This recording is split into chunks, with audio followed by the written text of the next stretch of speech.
We are diving deep today into a product that it's absolutely saturated my social media feeds, the Lorax Pro Barefoot Shoes. Oh, yeah. They're everywhere. Everywhere. And our mission is pretty clear. We've gone through the sources to figure out if these are a legitimate orthopedic-friendly product or, just another online gimmick. Well, the claims are pretty big, which is why we're here. Yeah. They promise a lightweight design, natural foot movement, and this is the big one. They say they relieve pressure on your joints for pain-free walking. Pain-free walking. That sounds almost like a medical device, not a shoe. It does. It sounds like physical therapy you can order online. Okay, let's unpack this. So what about the physical product itself? First impression. The sources are really clear on this. The first thing you notice is the weight or the lack of it. They feel like almost nothing in your hand. And the flexibility, right? I saw a review where you could basically roll it up into a ball. Exactly. That's the whole no-shoe sensation they're advertising. Okay. It's built on a zero-drop platform. Meaning no heel lift, Yeah. flat. Totally flat. And the toe box is super wide. And that's key because it lets your toes splay out naturally. That's what, activates the little muscles in your feet. So it's not really about comfort in the traditional sense, like cushioning. It's more about function, biomechanics. You've got it. It's designed to force your foot to do the work, not just rest in a padded cradle. So did the sources say they actually deliver on that pain-free walking promise in the real world? The short answer is, well, it really depends on the person. Ah, okay. The reviews found them surprisingly effective for, everyday walking, quick errands, that sort of thing.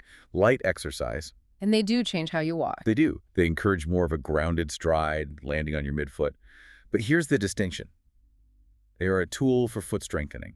They are not a quick fix support device. That's a really important clarification, because when you hear orthopedic friendly, you think immediate support. Right. But this relies on conditioning your own muscles.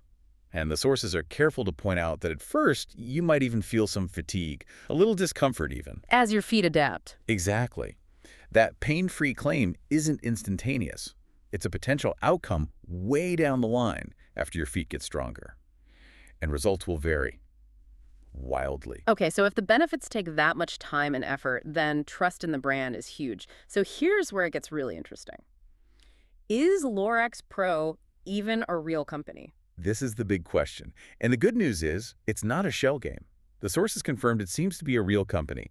They have an active website, consistent branding, customer reviews. And the shoes actually show up. They do. They arrive as advertised, and the build quality is, reasonably good for the price point and for what they are. Which is a minimalist shoe. Precisely.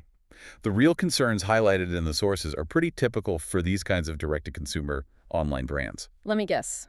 Shipping times. Shipping times can be all over the place. Yeah. And customer service feedback is mixed. So they're legitimate in that they deliver a product that works as a barefoot shoe.